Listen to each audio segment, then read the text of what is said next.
Intro to prone backbending. So laying face down, and I take off my glasses, laying face down, the arms out to the sides. I tell people to be in a relatively neutral position with the elbows as far back as you can get them without tightening the shoulders. So you should be able to drop the elbows away from the ears so that you can keep the shoulders nice and broad.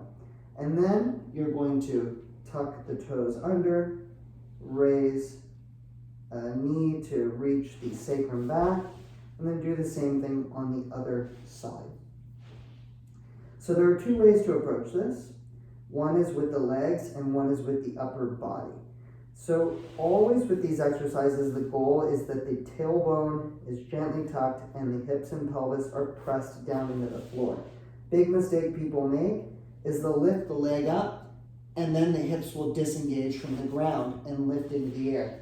And what we really want to maintain the traction of the spine is for this hip to be pressing into the floor as I reach this leg behind me.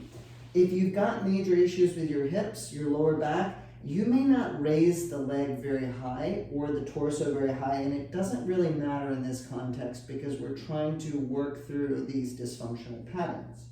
So, neutral position. If you're approaching this from the leg position first, you gently press the butt in. You don't actually need to engage the gluteal muscles too much, so if you feel like you're clenching a quarter between your butt cheeks, you're working too hard. And you raise as you inhale, you lower as you exhale. Alternating sides, you would go a lot slower than I am, 4 to 5 seconds of inhale and exhale. And then, after doing multiple repetitions of each side, you hold. And what you'll notice, if you were in the videos, you would notice that the glute is engaged, but it's not bracing. It's just engaged. I'm reaching my hip joint into the floor and I'm extending through the leg. You hold that position and you lower. You can experiment with both legs if you'd like to, generally after doing them asymmetrically. And you can also experiment by just working the upper body itself. Inhaling up and exhaling down.